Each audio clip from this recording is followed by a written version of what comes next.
नमस्कार साथियों, आप सभी का एक बार फिर से स्वागत है आपके अपने यूट्यूब चैनल पर। आज हम बात करेंगे जो राजस्थान का चालक का एग्ज़ाम हुआ है, यानी जो ड्राइवर का एग्ज़ाम हुआ है, उसके बारे में बात करेंगे कि इसके कौन-कौन से क्वेश्चन राइट हुए हैं और कौन-कौन से क्वेश्चन नहीं हुए हैं। तो हम आज बात करेंगे इसकी आंसर की। तो पूरे पेपर को सोल्व करेंगे, तो वीडियो को अंत तक ज़रूर देखें और अपना स्कोर भी लास्ट में ज़रूर बताना कमेंट में कि कितने आपके सही हो रहे हैं और कितने आपके गलत हो रहे हैं। तो चलिए बात करते हैं आज के पहले प्रश्न की। तो पहले हिंदी का क्वेश्चन आया है, तो उसकी बात कर लेते हैं हिंदी में क्या कुछ पूछा गया है। तो पहला है, निम्नलिखित लोकोक्ति का सही क्रम में लगाना है। तो इसका राइट आंसर कौन सा हो जाएगा? तो इसका राइट आंसर हो जाएगा यानी धोबी का कुत्ता न घर का न घाट का।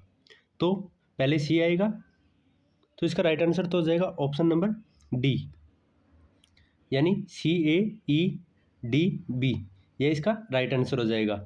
तो अपना सब साथ ही साथ आंसर मैच करते जाना और लास्ट में पता करना कि आपके कितने सही हो रहे हैं और कितने गलत हो रहे हैं। तो पहले प्रश्न का आंसर हो जाएगा ऑप्शन नंबर डी। चलिए आगे बात करते हैं नेक्स्ट क्वेश्चन की। तो अगले क्वेश्चन में पूछा है, सच्चिदानंद शब्द का सही संधि विच्छेद कौन सा है?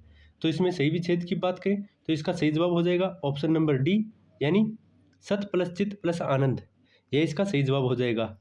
तो ऑप्शन नंबर दो डी इसका सही जवाब हो जाएगा, क्वेश्चन नंबर दो का जवाब हो जाएगा। चलिए आगे बात करते हैं नेक्स्ट क्वेश्चन की।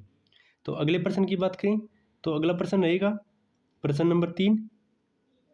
तो प्रश्न नंबर 3 की बात करें तो इसमें पूछा है, सूची 1 का सूची 2 से मिलान करना है। यानी एक तरफ इंग्लिश में शब्द दिया है और दूसरी तरफ हिंदी में उसका अनुवाद दिया है। तो तीसरे प्रश्न की बात करें तो पहला ऑप्शन हो जाएगा एक्विटल की, जिसको हिंदी में दोष मुक्त के नाम से जाना जाता है। वहीं एक्यूज्ड को, जो कि ऑप्शन नंबर 4 सही जवाब हो जाएगा, इसका अभियुक्त के नाम से जाना जाता है। वहीं एसिक्विटेंस को बता के, यानी तीसरे का क्या होगा, तो वह हो जाएगा अर्जन या अपर्जन, इसका मिलान हो जाएगा। वहीं अडेप्टेबल की बात करें तो यह अनुकूल हो जाएगा। तो इस हिसाब से आपका कौन सा ऑप्शन सही रहेगा? तो आपके सामने 4 ऑप्शन दिए हैं और इसका ऑप्शन नंबर 1 राइट हो जाएगा। यानी पहले का 3, दूसरे का 4, तीसरे का 1 और चौथे का 1 नंबर इसका राइट आंसर रहेगा। तो ऑप्शन नंबर 3 का ऑप्शन नंबर 1 राइट हो जाएगा, ऑप्शन क्वेश्चन नंबर 3 का। वहीं चौथे क्वेश्चन की बात करें तो पूछा है, निम्नलिखित शब्दों में से कौन सा शब्द भाववाचक संज्ञा नहीं है? यानी इनमें से 3 भाववाचक संज्ञा है और बल्कि एक नहीं है। तो बुढ़ापा, घबराहट और गर्मी, ये तीनों भाववाचक संज्ञा हो जाएगी, जबकि दुबला यह एक भाववाचक संज्ञा नहीं है। तो इसका राइट आंसर हो जाएगा ऑप्शन नंबर सी, दुबला एक भाववाचक संज्ञा नहीं है। चलिए आगे बढ़ते हैं और बात करते हैं नेक्स्ट क्वेश्चन की। तो अगला क्वेश्चन आएगा क्वेश्चन नंबर 5। तो क्वेश्चन नंबर 5 की बात करें तो पूछा है, वाक्य दिया है और उसमें पूछा है कि यह कौन सा है। तो वाक्य है, तीसरा व्यक्ति ज़्यादा समझदार है। तो इसमें पूछा है तीसरा क्या है, यानी कौन सा विशेषण है तीसरा। तो आपके सामने 4 ऑप्शन है और इसका सही जवाब है ऑप्शन नंबर ए, यह एक संख्यावाचक विशेषण हो जाएगा। तीसरा एक संख्यावाचक विशेषण है, तो इसका राइट आंसर हो जाएगा ऑप्शन नंबर ए। 5वें नंबर क्वेश्चन का ऑप्शन है ए सही है। अगला प्रश्न है, निम्नलिखित शब्दों में से किन शब्दों में ए उपसर्ग का प्रयोग हुआ है? यानी नीचे 5 शब्द दिए हैं और इनमें पूछा है कौन से में उपसर्ग ए का प्रयोग हुआ है। तो 3 नंबर यानी अलौकिक और अनाथ, इन दोनों में ए उपसर्ग का उपयोग हुआ है। तो इसका राइट आंसर हो जाएगा ऑप्शन नंबर ए, यानी केवल सी और ई में ए उपसर्ग का प्रयोग हुआ है। तो राइट आंसर हो जाएगा ऑप्शन नंबर ए। चलिए आगे बात करते हैं नेक्स्ट क्वेश्चन की। तो अगला क्वेश्चन रहेगा क्वेश्चन नंबर 7। क्वेश्चन नंबर 7 की बात करें तो इसमें पूछा है, निम्नलिखित वाक्यों में से व्याकरण की दृष्टि से अशुद्ध वाक्य का चयन कीजिए।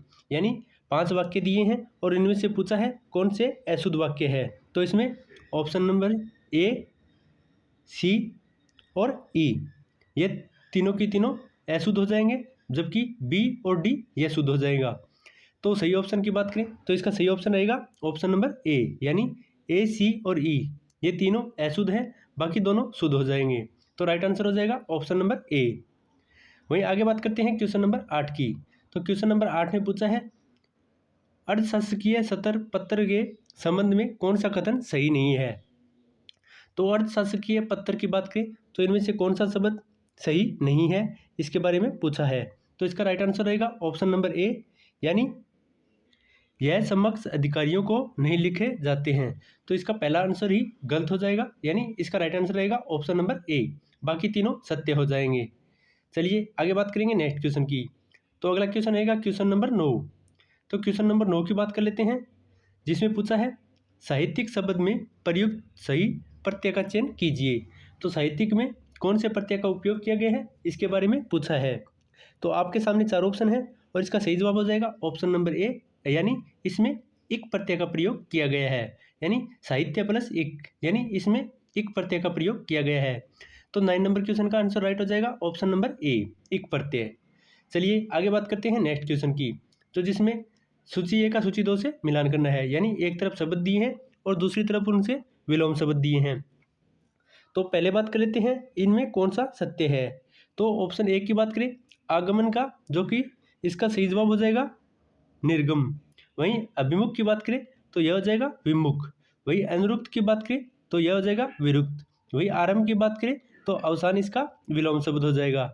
तो सही मिलान की बात करें तो इसका सही मिलान हो जाएगा ऑप्शन नंबर डी, यानी 1 4, पहले का हो जाएगा 4, दूसरे का 1, तीसरे का बी, यानी चौथे का 3 नंबर।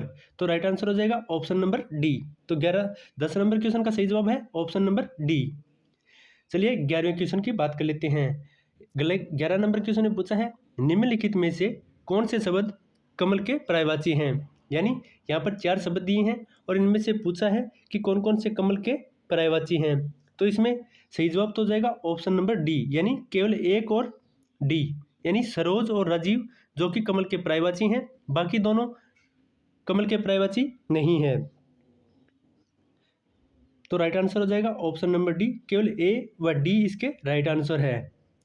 चलिए आगे बात करेंगे नेक्स्ट क्वेश्चन की।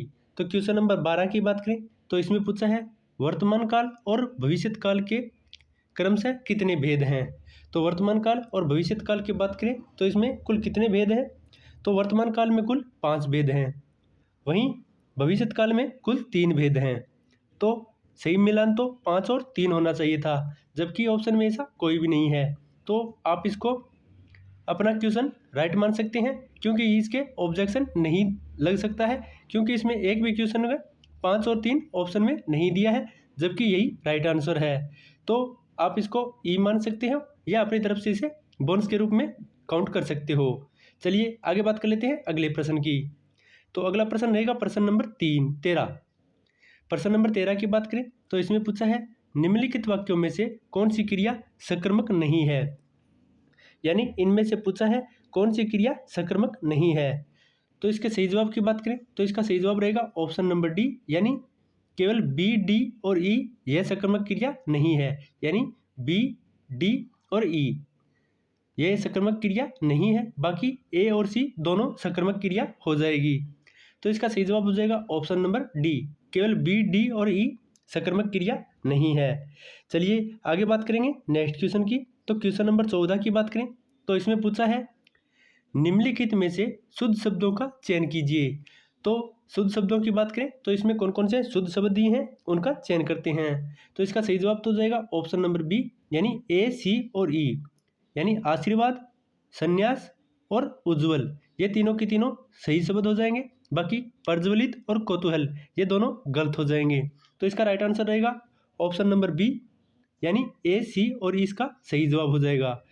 चलिए आगे बात करेंगे नेक्स्ट क्वेश्चन की। तो अगला क्वेश्चन है क्वेश्चन नंबर 15। इसमें पूछा है ज्ञापन लिखने के लिए निम्नलिखित में से कौन सा कथन सबसे उपयुक्त है, यानी ज्ञापन में कौन सा लिखा जाता है उसके बारे में पूछा गया है। तो आपके सामने 4 ऑप्शन दिए हैं और इसमें सही जवाब की बात करें तो इसका सही जवाब हो जाएगा ऑप्शन नंबर डी, यानी यह अन्य पुरुषों में लिखा जाता है, यानी ज्ञापन को हमेशा अन्य पुरुष के रूप में लिखा जाता है। तो इस क्वेश्चन का राइट आंसर हो जाएगा ऑप्शन नंबर डी। चलिए क्वेश्चन नंबर 16 की बात करें, जिसमें एक तरफ तत्सम शब्द और दूसरी तरफ तद्भव शब्द दिए हैं। तो इनमें पूछा है उनका मिलान करना है। तो सबसे पहले हम अष्टक की बात करें तो इसका मतलब हो जाता है 8, यानी बी का 1 कौन से में दिया है, तो सिर्फ ऑप्शन नंबर बी में इसका सही जवाब दिया है, यानी राइट आंसर हो जाएगा ऑप्शन नंबर बी। 1 का 4, बी का 1, सी का 3 और डी का 2। तो सही जवाब हो जाएगा option number B. 16 number question का सही जवाब है ऑप्शन नंबर बी। चलिए आगे बात करेंगे क्वेश्चन नंबर 17 की। तो क्वेश्चन नंबर 17 की बात करें तो इसमें पूछा है जो सब कालों में से एक समान हो, यानी जो सब कालों में एक समान हो, इस वाक्यांश के लिए सही शब्द का चयन कीजिए। तो सही जवाब का बात करें तो ऑप्शन नंबर ए इसका सही जवाब हो जाएगा, यानी उसे सार्वकालिक के नाम से जाना जाता है। तो इस क्वेश्चन का राइट आंसर है ऑप्शन नंबर ए।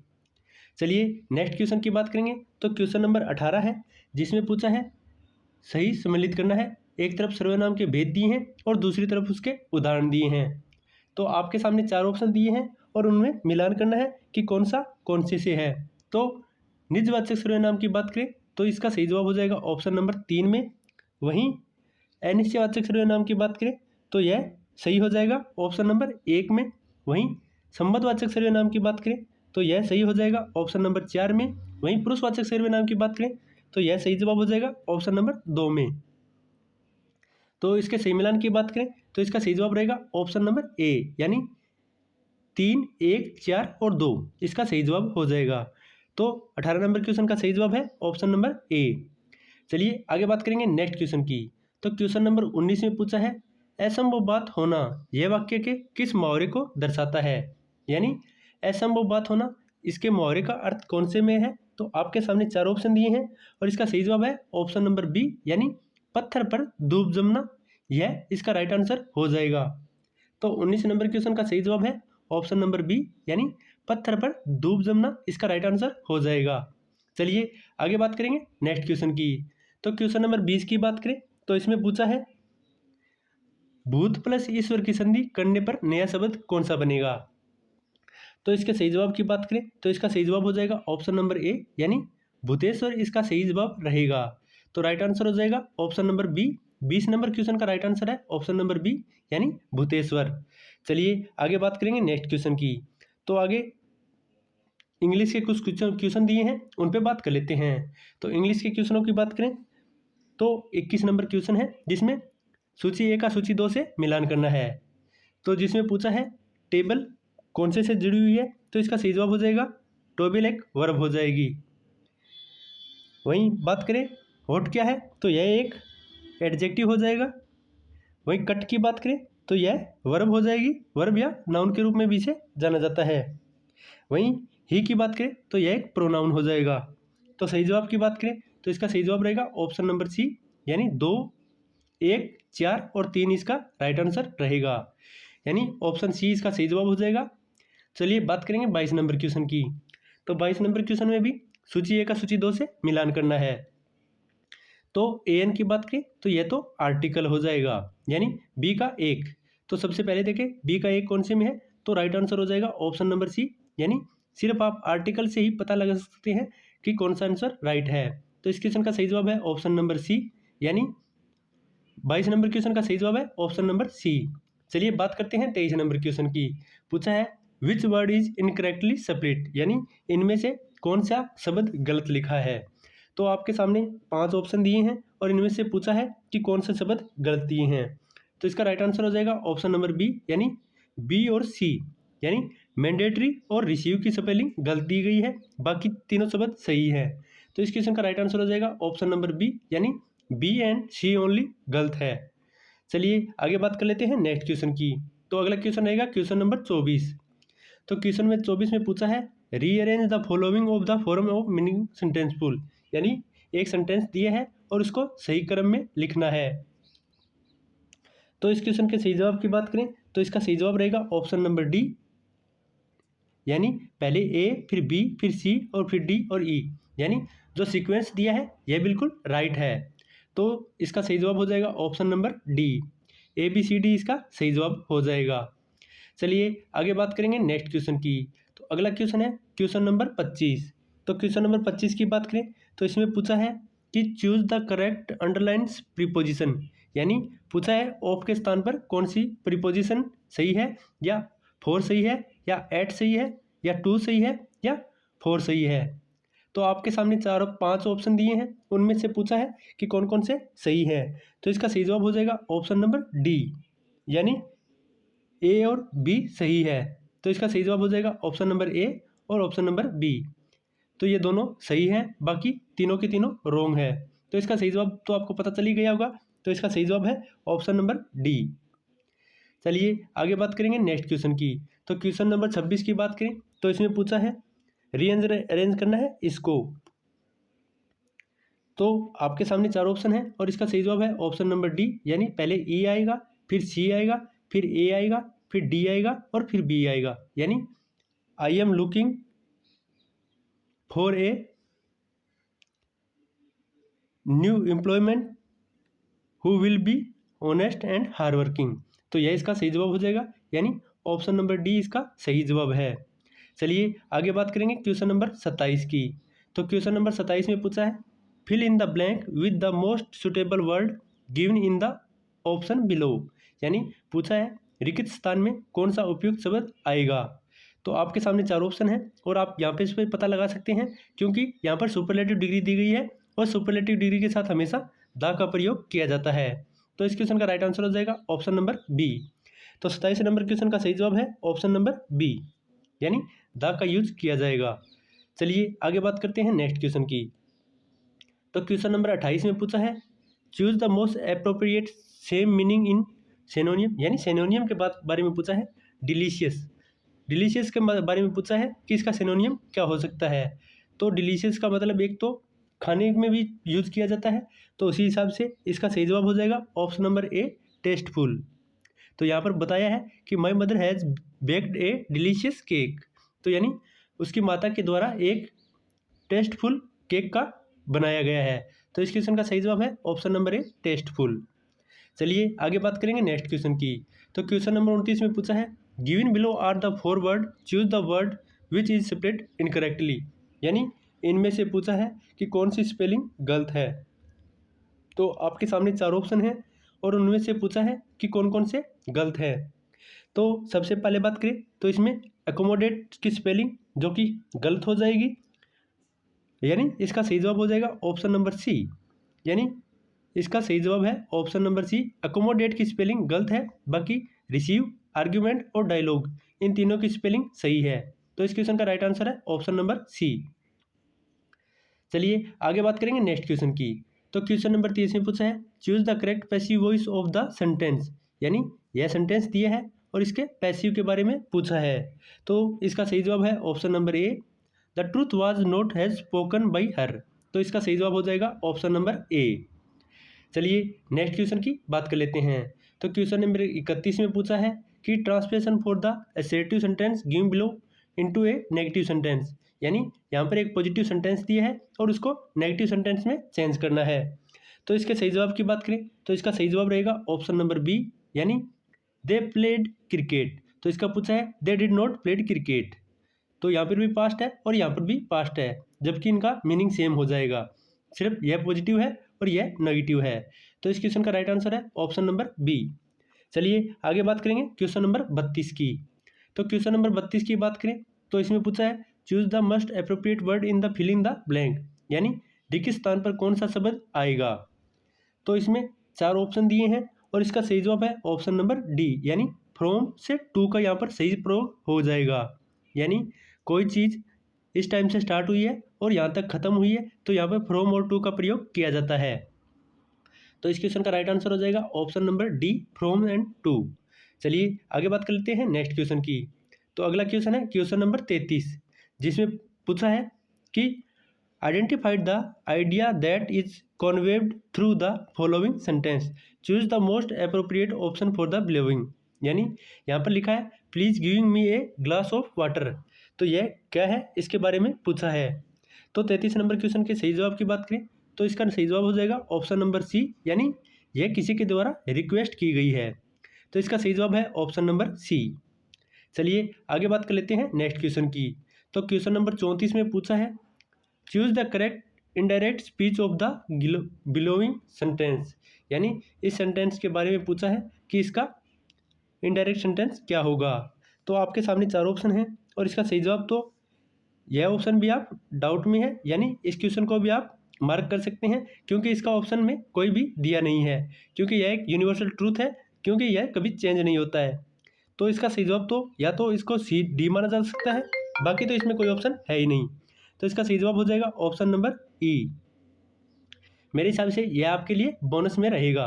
तो इस क्वेश्चन को आप अपने नंबरों में काउंट कर सकते हैं, क्योंकि इसको सभी का बेनिफिट मिलने वाला है। चलिए नेक्स्ट क्वेश्चन की बात कर लेते हैं। तो क्वेश्चन नंबर 35 की बात करें तो इसमें पूछा है choose the correct indirect speech of the sentence giving below. यानी यहाँ पर एक सेंटेंस दिया है और इसमें पूछा है कि इसका इनडायरेक्ट स्पीच क्या होगा। तो आपके सामने 4 ऑप्शन है और इसका सही जवाब है option number B, the tourist told me where is the booking office. तो यह इसका सही जवाब हो जाएगा ऑप्शन नंबर बी। चलिए नेक्स्ट क्वेश्चन पे बात कर लेते हैं। तो अगला क्वेश्चन की बात करें तो क्वेश्चन नंबर 42 की बात करें तो इसमें पूछा है कि तो प्रश्न नंबर 42 की बात करें,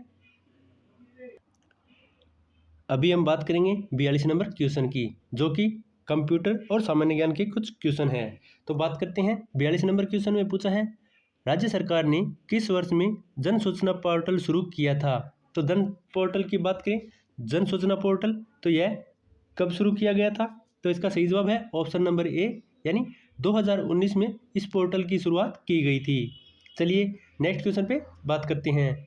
अगला क्वेश्चन है Jaipur metro rapid transit system किस वर्ष में जनता के लिए आरंभ की गई थी। तो जयपुर मेट्रो की बात करें तो यह 2015 में शुरू की गई थी। तो इस क्वेश्चन का सही जवाब हो जाएगा ऑप्शन नंबर डी, यानी वर्ष 2015 में Jaipur metro rapid transit system की शुरुआत की गई थी। चलिए अगले क्वेश्चन की बात कर लेते हैं। अगला क्वेश्चन है निम्नलिखित में से अधातुओं की पहचान कीजिए। यहाँ पर 4 धातु दी गई है और उनमें से पूछा है कि कौन सी अधातु है। तो इसमें ग्रेफाइट और सल्फर दोनों अधातु हो जाएंगी, यानी ग्रेफाइट और सल्फर। तो इसका सही जवाब हो जाएगा ऑप्शन नंबर ए, यानी सी और इसका सही ऑप्शन है, यानी ग्रेफाइट और सल्फर दोनों अधातुएं हैं। क्वेश्चन नंबर 45 की बात करें तो इसमें पूछा है किसी अवतल दर्पण के फोकस और वक्रता केंद्र के बीच उस दर्पण के सम्मुख एक वस्तु रखी जाती है तो प्रतिबिंब का आकार और प्रकृति क्या होगी। तो इसके सही जवाब की बात करें तो इसका सही जवाब हो जाएगा ऑप्शन नंबर सी, तो वह बड़ा व वास्तविक एवं उल्टा बनेगा। तो इसका राइट आंसर है ऑप्शन नंबर सी, बड़ा हुआ वास्तविक और उल्टा उसका आकार बनेगा। चलिए आगे बात कर लेते हैं नेक्स्ट क्वेश्चन की। तो अगला क्वेश्चन रहेगा क्वेश्चन नंबर 46 की बात कर लेते हैं नेक्स्ट क्वेश्चन पर। तो बात करते हैं 46 नंबर क्वेश्चन की। चलिए 46 नंबर नहीं है, क्वेश्चन नंबर 49 दिया हुआ है, 49 की बात कर लेते हैं। तो प्रथम इलेक्ट्रॉनिक स्प्रेडशीट का नाम क्या था। तो इनमें से सही शब्द का प्रयोग करना है। तो प्रथम इलेक्ट्रॉनिक स्प्रेडशीट की बात करें तो वह कौन सा था। तो इसका सही जवाब है ऑप्शन नंबर डी, वीसी कैलेस इसका सही जवाब हो जाएगा। तो 49 नंबर क्वेश्चन का सही जवाब है ऑप्शन नंबर डी। चलिए आगे बात कर लेते हैं नेक्स्ट क्वेश्चन की। तो क्वेश्चन नंबर 50 की बात करें तो इसमें पूछा है जोड़ना, घटाना, भाग देना, गुणा करना और लॉजिक प्रचलन किसके द्वारा निष्पादित किए जाते हैं। तो यह किसके द्वारा प्रसादित किए जाते हैं। तो आपके सामने 4 ऑप्शन हैं और इसका सही जवाब है ऑप्शन नंबर बी, यानी ALU अर्थमेटिकल लॉजिक यूनिट के द्वारा इसको प्रदर्शित किया जाता है। तो 50 नंबर क्वेश्चन का सही जवाब है ऑप्शन नंबर बी। चलिए आगे बढ़ते हैं और बात करते हैं नेक्स्ट क्वेश्चन की। तो क्वेश्चन नंबर 51 की बात करें तो इसमें पूछा है एक्सेल में किस श्रेणी में संख्यात्मक मानों की संख्या गिनने के लिए किसी फंक्शन का उपयोग किया जाता है। तो इस क्वेश्चन का सही जवाब की बात करें तो इसका सही जवाब हो जाएगा ऑप्शन नंबर बी इसका सही जवाब हो जाएगा, यानी काउंट और सेमीकोलन इसका प्रयोग किया जाता है। तो 51 नंबर क्वेश्चन का सही जवाब है ऑप्शन नंबर बी। चलिए आगे बात करते हैं नेक्स्ट क्वेश्चन की। तो क्वेश्चन नंबर 52 में पूछा है माइक्रोसॉफ्ट पावर पॉइंट प्रेजेंटेशन के किसी मेन्यू में हेडर और फुटर कमांड दिखाई देती है, यानी हेडर और फुटर की कमांड कौन से मेन्यू में दिखाई देती है। तो आपके सामने 4 ऑप्शन हैं और इसका सही जवाब है ऑप्शन नंबर ए, यानी यह इंसर्ट मेन्यू में दिखाई देती है। तो इस क्वेश्चन का सही जवाब हो जाएगा ऑप्शन नंबर ए। चलिए आगे बात करेंगे नेक्स्ट क्वेश्चन की। तो अगला क्वेश्चन रहेगा क्वेश्चन नंबर 59। क्वेश्चन नंबर 59 की बात कर लेते हैं। यहाँ पर मैथ के क्वेश्चन दिए हैं, उनको बाद में सोल्व करेंगे। तो चलिए बात कर लेते हैं 59 नंबर क्वेश्चन की। तो इसमें पूछा है राजस्थान निवेश प्रोत्साहन योजना के बारे में निम्नलिखित कथनों पर विचार कीजिए। यानी इनमें से पूछा है कि कौन सा कथन गलत है और कौन सा कथन सही है। तो आपके सामने 4 कथन दिए हैं, तो इनमें से केवल कथन बी ए और डी, ए बी और डी ये तीनों कथन सत्य हो जाएंगे, बल्कि 3 नंबर कथन असत्य हो जाएगा। तो इस क्वेश्चन के सही जवाब की बात करें तो इसका सही जवाब रहने वाला है ऑप्शन नंबर डी। तो डी ऑप्शन इसका सही जवाब हो जाएगा। क्वेश्चन नंबर 59 का सही जवाब है ऑप्शन नंबर डी। चलिए बात करते हैं क्वेश्चन नंबर 60 की। तो क्वेश्चन नंबर 60 में पूछा है एनबीसीसी द्वारा रिको के साथ जयपुर में कौन सी नई बड़ी अवसंरचना परियोजना निर्मित की गई है। तो कौन सी संरचना प्रयोग की गई है, तो इसका सही जवाब है option number A, Rajasthan conclave hall की शुरुआत की गई है। तो 60 नंबर क्वेश्चन का सही जवाब है option number A, Rajasthan convention hall की स्थापना की गई है। चलिए आगे बात करेंगे क्वेश्चन नंबर 61 की। तो क्वेश्चन नंबर 61 में पूछा है 2025 में जयपुर में कौन सा नया चिकित्सा संस्थान अनुमोदित किया गया है। तो इस क्वेश्चन का सही जवाब हो जाएगा ऑप्शन नंबर ए, यानी राजस्थान आयुर्वेदिक संस्थान यानी RIMS की स्थापना 2025 में जयपुर में की गई है। तो 61 नंबर का सही जवाब है ऑप्शन नंबर ए। आगे बात कर लेते हैं क्वेश्चन नंबर 62 की। क्वेश्चन नंबर 62 में पूछा है मुख्य सचिव की शक्तियां और कार्यों के बारे में निम्नलिखित कथनों पर विचार कीजिए। यानी 62 नंबर क्वेश्चन में पूछा है कि मुख्य सचिव और उनकी शक्तियों के कार्यों के बारे में पूछा है कि कौन सा कथन सत्य है। तो इसका सही जवाब हो जाएगा ऑप्शन नंबर ए, यानी ए, सी और डी यह कथन सत्य हो जाएंगे, बाकी ऑप्शन नंबर बी इसका रॉन्ग रहेगा। तो ऑप्शन से बात करें तो इसका पहला आंसर सही रहेगा, यानी ऑप्शन ए, सी और डी इसका सही जवाब है। चलिए बात कर लेते हैं क्वेश्चन नंबर 63 की। तो इसमें पूछा है कि राजस्थान के निम्नलिखित राज्यपालों को कालक्रम के अनुसार व्यवस्थित कीजिए। तो उनके काल के अनुसार इनको व्यवस्थित करना है। तो इसका सही जवाब रहेगा ऑप्शन नंबर बी, यानी सबसे पहले डी, उसके बाद सी, फिर बी और फिर ए। तो इसका सही कालक्रम इसका उल्टा हो जाएगा। तो यह इसका राइट आंसर रहेगा ऑप्शन नंबर बी। चलिए बात करते हैं क्वेश्चन नंबर 64 की। तो क्वेश्चन नंबर 64 की बात करें तो इसमें पूछा है नगरीय प्रशासन की सर्वोच्च इकाई कौन सी है। तो नगरीय प्रशासन की सर्वोच्च इकाई कौन सी होती है, तो इसका सही जवाब रहेगा ऑप्शन नंबर बी, यानी नगर निगम, जो कि नगरीय प्रशासन की सबसे बड़ी इकाई होती है। तो 64 नंबर क्वेश्चन का सही जवाब है ऑप्शन नंबर बी। चलिए अभी बात करेंगे क्वेश्चन नंबर 75 की। तो जीके के क्वेश्चन अभी सोल्व करेंगे, उसके बाद मैथ और जो बचे हुए पोर्शन है उसको कवर करेंगे। तो पहले बात करते हैं 75 नंबर क्वेश्चन की। तो 75 नंबर क्वेश्चन में पूछा है कि 71वें राष्ट्रीय फिल्म पुरस्कार 2025 में दादा साहेब फाल्के पुरस्कार से कौन से पुरस्कार जीता है, यानी दादा साहेब फाल्के पुरस्कार किसने जीता है उसके बारे में पूछा है। तो इसका सही जवाब है option number B, Zeenat Aman ने 2025 के 71वें राष्ट्रीय फिल्म पुरस्कार, जो कि दादा साहेब फाल्के पुरस्कार के विनर हैं। तो इसका सही जवाब है option number B, Zeenat Aman. चलिए आगे बात करेंगे नेक्स्ट क्वेश्चन की। तो क्वेश्चन नंबर 76 की बात करें तो इसमें पूछा है बजट प्राक्कलन 2024 और 25 के अनुसार कौन सा क्षेत्र अधिकतम राजस्व के रूप में योगदान देता है। तो इनमें से कौन सा सबसे अधिकतम देता है, तो इसका सही जवाब है ऑप्शन नंबर डी, यानी टैक्स के द्वारा सबसे ज़्यादा अधिकतम राजस्व प्राप्त किया जाता है। तो 74 नंबर क्वेश्चन का सही जवाब है option number D, 76 number question का सही जवाब है ऑप्शन नंबर डी, आयकर के द्वारा। चलिए आगे बात करेंगे नेक्स्ट क्वेश्चन की। अगला क्वेश्चन है पेरिस ओलंपिक 2024 में रजत पदक किसने जीता था। तो 2024 में रजत पदक किसके द्वारा जीता गया था, तो इसका सही जवाब है ऑप्शन नंबर सी, यानी नीरज चोपड़ा के द्वारा पेरिस ओलंपिक 2024 में रजत पदक जीता गया था। चलिए नेक्स्ट क्वेश्चन पे बात करते हैं। तो क्वेश्चन नंबर 78 में पूछा है भारत ने किस देश को पराजित करके ICC पुरुष T20 विश्व कप जीता था, यानी ICC पुरुष T20 वर्ल्ड कप 2024 में भारत ने किसे पराजित कर जीता था। तो इसका सही जवाब है ऑप्शन नंबर सी, यानी ऑस्ट्रेलिया को हराकर भारत ने T20 वर्ल्ड कप को अपने नाम किया था।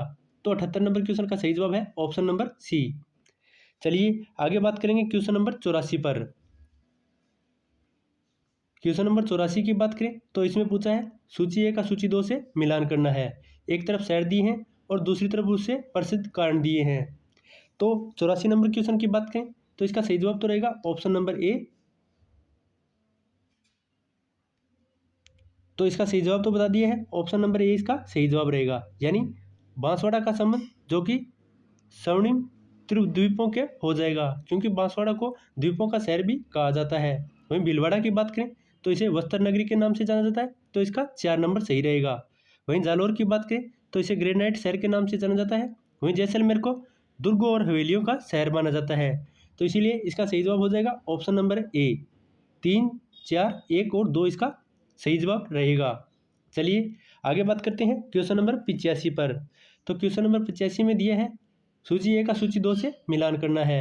सूची ए में राजस्थान के दुर्ग दिए हैं और दूसरी तरफ उनसे संबंधित जिला दिया है, तो इसका सही जवाब हो जाएगा ऑप्शन नंबर ए, यानी जूनागढ़, जो कि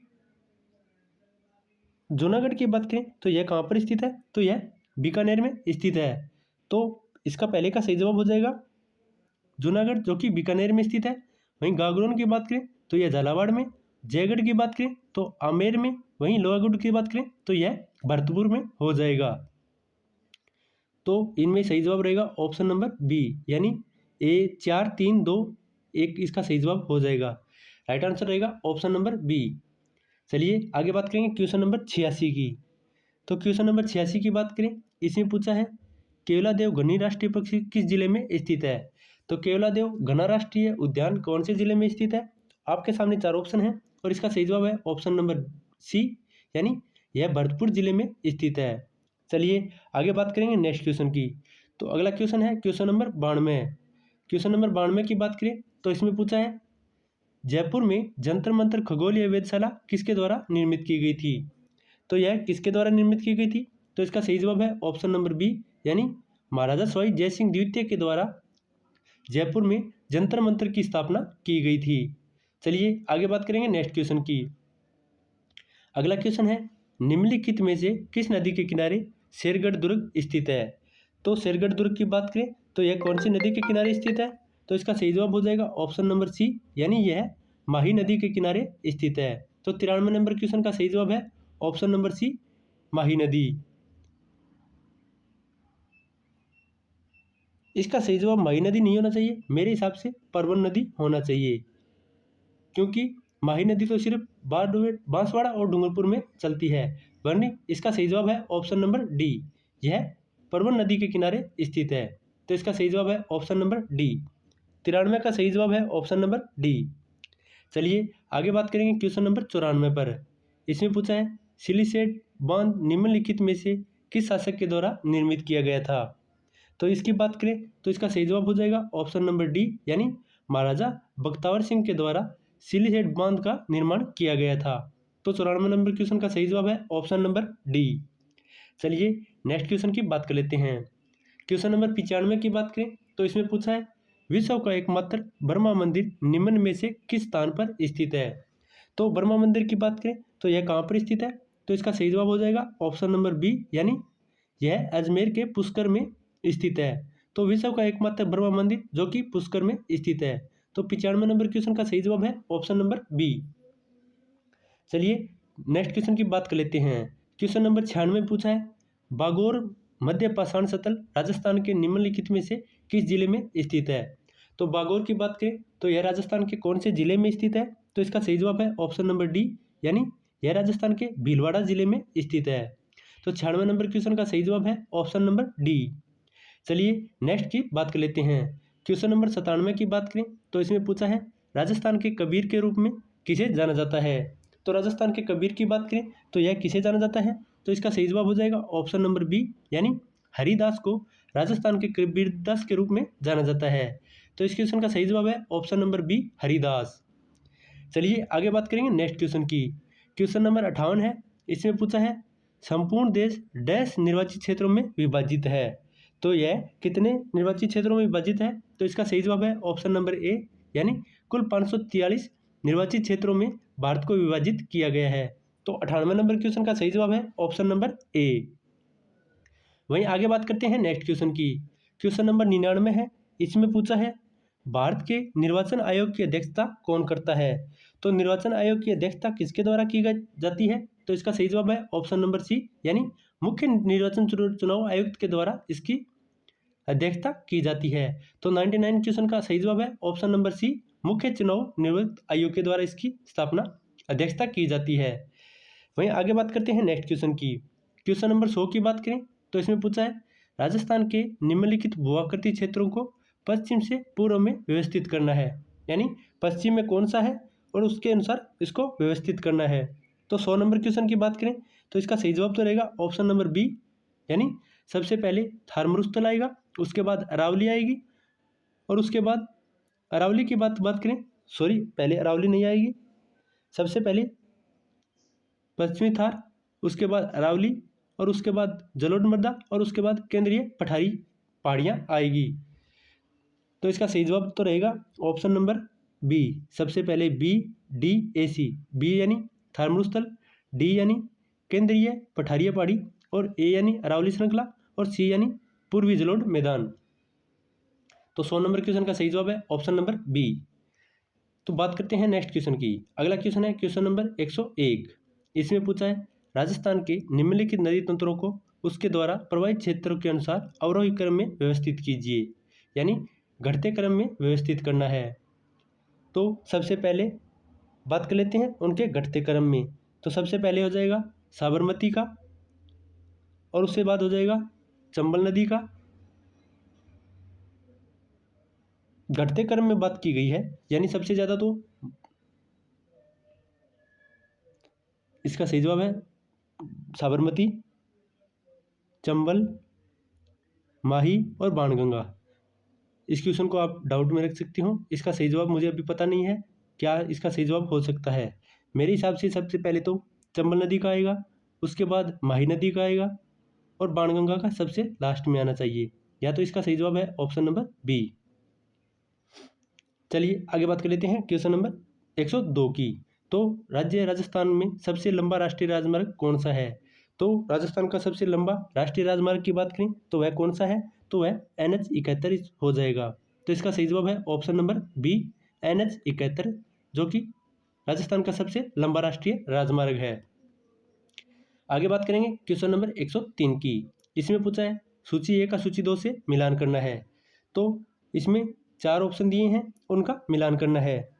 तो ऑप्शन नंबर इसका 20 का सही जवाब हो जाएगा, यानी जोजड़ी, जो कि अलवर में स्थित है। वहीं माही नदी की बात करें तो यह बांसवाड़ा में स्थित है।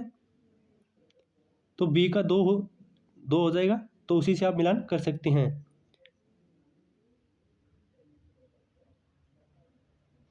तो इसकी बात कर लेते हैं। काली नदी की बात करें तो यह भीलवाड़ा में हो जाएगी। जोजड़ी नदी की बात करें तो यह अलवर में हो जाएगी। तो इसका सही जवाब है ऑप्शन नंबर बी। सॉरी, इसका तो बी नहीं होगा, इसका तो सी या डी में से एक होगा। तो आप इसको देख सकते हैं। मेरे हिसाब से इसका सही जवाब होगा ऑप्शन नंबर सी। सी इसका राइट आंसर है। तो 103 नंबर क्वेश्चन का राइट आंसर है ऑप्शन नंबर सी। चलिए आगे बात करते हैं नेक्स्ट क्वेश्चन की। क्वेश्चन नंबर 104 है, जिसमें पूछा है कि कौन सी मानसून हवाएं राजस्थान में वर्षा लाती है। तो यह इसका सही जवाब हो जाएगा ऑप्शन नंबर डी, यानी बंगाल की खाड़ी और अरब सागर से राजस्थान में मानसून आती है। तो 104 नंबर क्वेश्चन का सही जवाब है ऑप्शन नंबर डी। वहीं आगे बात करेंगे सूची 1 का सूची 2 से मिलान करना है। 105 नंबर क्वेश्चन के सही जवाब की बात करें तो इसमें पूछा है सीता माता, जो कि कहाँ पर स्थित है, उसके बारे में पूछा है। माउंट आबू, यह एक सिरोही में स्थित है। तो यानी सी का 4 कौन से में दिया है? सी का 4 सिर्फ एक में दिया है, यानी इसका सही जवाब हो जाएगा ऑप्शन नंबर ए। चलिए आगे बात करते हैं नेक्स्ट क्वेश्चन की। अगला क्वेश्चन है क्वेश्चन नंबर 106। 106 की बात करें तो इसमें पूछा है फतेह सागर झील राजस्थान के किस जिले में स्थित है। तो फतेह सागर की बात करें तो यह कौन से जिले में स्थित है? तो इसका सही जवाब है ऑप्शन नंबर ए, यानी यह उदयपुर में स्थित है। तो 106 नंबर क्वेश्चन का सही जवाब है option number A. 107 number question की बात करें तो इसका सही जवाब रहेगा, पहले इसकी बात कर लेते हैं, राजस्थान राज्य का कौन सा वन्य जीव अभ्यारण्य क्षेत्रफल में सबसे बड़ा है। तो सबसे बड़े क्षेत्रफल की बात करें तो इसका सही जवाब रहेगा ऑप्शन नंबर डी, मरु राष्ट्रीय उद्यान सबसे बड़ा है क्षेत्रफल के आधार पर। तो इस क्वेश्चन का सही जवाब है option number D. Question number 108 की बात कर लेते हैं। तो क्वेश्चन नंबर 108 में पूछा है सूची 1 का सूची 2 से मिलान करना है। तो एक तरफ इसमें नृत्य दिए हैं और दूसरी तरफ उससे संबंधित जिला दिया है। बम नृत्य की बात करें तो यह भरतपुर में किया जाता है। तो डी का ऑप्शन 2 होना चाहिए। तो डी सिर्फ एक में ऑप्शन 2 है, तो इसका सही जवाब हो जाएगा ऑप्शन नंबर ए, यानी 108 नंबर क्वेश्चन का सही जवाब है ऑप्शन नंबर ए। चलिए आगे बात कर लेते हैं नेक्स्ट क्वेश्चन की। अगला क्वेश्चन है क्वेश्चन नंबर 109। 109 की बात करें, 2.5 दिन का झोंपड़ा निम्नलिखित में से किस जिले में स्थित है? तो इसका सही जवाब हो जाएगा ऑप्शन नंबर ए, यानी यह अजमेर जिले में स्थित है। वहीं आगे बात करते हैं नेक्स्ट क्वेश्चन, क्वेश्चन नंबर 110। 110 की बात करें तो इसमें पूछा है श्रीधर व्यास द्वारा लिखित काव्य कृति का नाम क्या है? तो श्रीधर के द्वारा कौन सी काव्य कृति लिखी गई है? तो इसका सही जवाब हो जाएगा ऑप्शन नंबर ए, शिरोमणि मीरा, इनके द्वारा यह कृति लिखी गई है। तो 110 नंबर का क्वेश्चन का सही जवाब है ऑप्शन नंबर ए। वहीं बात करते हैं नेक्स्ट क्वेश्चन की। अगला क्वेश्चन है बातारी फुलवारी के लेखक कौन है? तो बातारी फुलवारी के लेखक की बात करें तो इसका सही जवाब हो जाएगा option number A, Malchand Tiwari इसके लेखक हैं। तो ऑप्शन नंबर बी इसका सही जवाब रहेगा। अगला क्वेश्चन है क्वेश्चन नंबर 112। राजस्थान का कौन सा प्रसिद्ध नृत्य 2010 में यूनेस्को की सूची में शामिल किया गया था? तो यह कौन सा है? तो यह कालबेलिया नृत्य हो जाएगा। तो 112 नंबर क्वेश्चन का सही जवाब है ऑप्शन नंबर बी। आगे बात करते हैं क्वेश्चन नंबर 113 की। तो 113 में पूछा है लालर, पाटिया और बिछिया ये क्या है? तो यह इसका सही जवाब हो जाएगा ऑप्शन नंबर डी, यानी यह लोकगीत है। तो इस क्वेश्चन का सही जवाब है ऑप्शन नंबर डी। चलिए आगे बात करते हैं नेक्स्ट क्वेश्चन की। क्वेश्चन नंबर 114 की बात करें तो इसमें पूछा है राजस्थान स्टार्टअप और इनोवेशन नीति कब जारी की गई थी? तो यह कब जारी की गई थी? तो इसका सही जवाब है ऑप्शन नंबर ए, यानी 2019 में राजस्थान स्टार्टअप और इनोवेशन नीति को लागू किया गया था। अगला क्वेश्चन है क्वेश्चन नंबर 115। ऐश्वर्या गुंडा और भाग्यम किसके लिए प्रसिद्ध है? तो ऐश्वर्या गुंडा और भाग्यम किसके लिए प्रसिद्ध है? तो आपके सामने 4 ऑप्शन है और इसका सही जवाब है ऑप्शन नंबर बी, यानी जिंक क्षेत्र के लिए प्रसिद्ध है। तो इसका सही जवाब हो जाएगा ऑप्शन नंबर बी।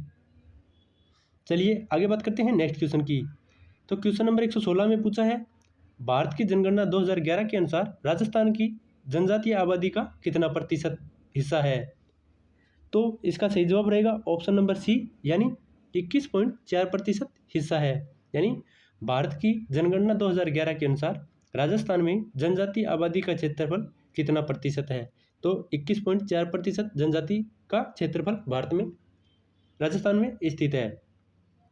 आगे बात करेंगे क्वेश्चन नंबर 117 की। तो मीठड़ी नदी किसकी सहायक नदी है, इसके बारे में पूछा है। तो 117 नंबर क्वेश्चन की बात करें तो इसका सही जवाब रहेगा ऑप्शन नंबर ए, यानी यह लूणी नदी की एक सहायक नदी है। आगे बात करते हैं नेक्स्ट क्वेश्चन की। तो क्वेश्चन नंबर 118 की बात करें तो इसका सही जवाब रहेगा ऑप्शन नंबर ए, यानी डिगाना क्षेत्र किस खनिज के लिए प्रसिद्ध है? तो यह टंगस्टन के लिए प्रसिद्ध है। वहीं नेक्स्ट क्वेश्चन की बात कर लेते हैं। अगला क्वेश्चन है क्वेश्चन नंबर 119। 119 की बात करें तो राजस्थान के भूआकृतिक क्षेत्रों में बारे में निम्नलिखित क्वेश्चनों पर सबसे उपयुक्त कौन सा है? तो यहाँ पर 4 ऑप्शन दिए हैं और उनमें से पूछा है कि कौन सा सबसे उपयुक्त है। तो 119 की बात करें तो इसका राइट आंसर रहेगा यानी ए, सी और डी। ए, सी, डी कौन से में है? तो यह ऑप्शन सी में दिया है। तो राइट आंसर हो जाएगा ऑप्शन नंबर सी। वहीं बात करते हैं क्वेश्चन नंबर 120 की। तो 120 नंबर की बात करें तो इसमें पूछा है जल उपलब्धता के निर्माण निम्नलिखित चरणों को सबसे शुष्क से सबसे आर्द्र के क्रम में व्यवस्थित करना है। तो सबसे आर्द्र की बात करें तो इसमें पूर्वी मैदानी सबसे आर्द्र हो जाएगा, वहीं राजस्थान का थर्मरुद्र सबसे शुष्क हो जाएगा।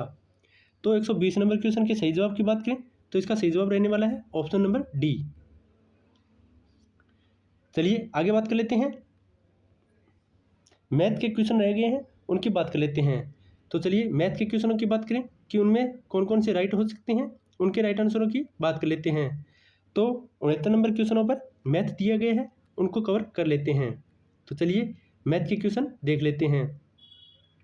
अगर वीडियो पसंद आ रही है तो वीडियो को लाइक कर दीजिए और चैनल को सब्सक्राइब कर लीजिए ताकि आगे आने वाले सभी वीडियो के चैनल आप जो भी इम्पोर्टेंट वीडियो है वो आपको मिल सके। तो चलिए 69 नंबर क्वेश्चन की बात कर लेते हैं, जिसमें पूछा है यदि चावल के मूल्य में 30% की वृद्धि की जाए और उसके परिवार के द्वारा उसकी खपत में 20% की वृद्धि की जाए तो उस परिवार के चावल के मूल्य व्यय में कितने प्रतिशत की वृद्धि होगी। तो 69 नंबर क्वेश्चन के सही जवाब की बात करें तो इसका सही जवाब रहेगा ऑप्शन नंबर बी, यानी उसमें 56% की वृद्धि हो जाएगी। वही नेक्स्ट क्वेश्चन की बात करें तो इसमें पूछा है एक कतकीय राशि साधारण ब्याज पर दर 3 वर्ष के लिए 29,040 रुपये तथा उसी ब्याज दर पर 5 वर्ष में 32,400 हो जाती है, तो राशि ज्ञात कीजिए। तो 70 नंबर क्वेश्चन के सही जवाब की बात करें तो इसका सही जवाब रहेगा ऑप्शन नंबर, इसमें कोई ऑप्शन दिया ही नहीं है तो आप इसको अपने हिसाब से देख सकते हो कि इसमें कौन सा सही हो सकता है।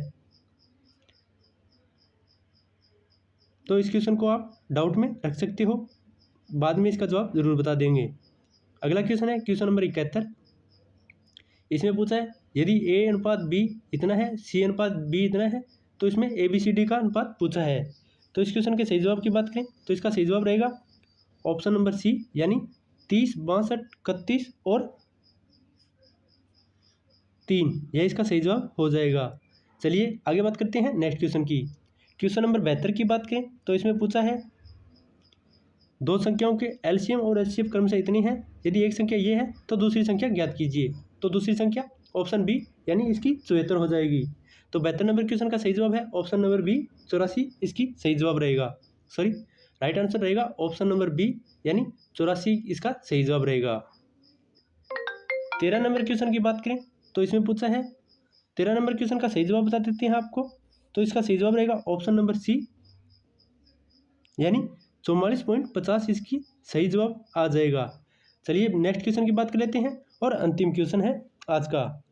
तो 76 नंबर क्वेश्चन की बात करें, इसमें व्यक्ति की आयु पूछी है, एक्स की आयु क्या रहेगी। तो इसका सही जवाब है ऑप्शन नंबर सी, यानी इसकी अंतिम आयु जो कि 27 हो जाएगी। तो राइट आंसर रहेगा ऑप्शन नंबर सी। तो यह था आज के राजस्थान चालक का पेपर, जिसका हमने आपको पूरा का पूरा एनालिसिस करवाया है। अगर वीडियो पसंद आई है तो वीडियो को लाइक कर दीजिए और कमेंट में बताइए कि आपके कितने क्वेश्चन राइट हो रहे हैं और कितने क्वेश्चन रॉन्ग हो रहे हैं, तो जिससे पता चल सके कि आपके कितने क्वेश्चन सही हो रहे हैं और कितने गलत हुए हैं। तो अगर वीडियो पसंद आई है तो वीडियो को लाइक कर दीजिए और साथ ही साथ अपने चैनल को सब्सक्राइब कर लीजिए और वीडियो को अपने दोस्तों के साथ भी शेयर कर दीजिए। तो मिलते हैं एक नई वीडियो के साथ, तब तक के लिए धन्यवाद।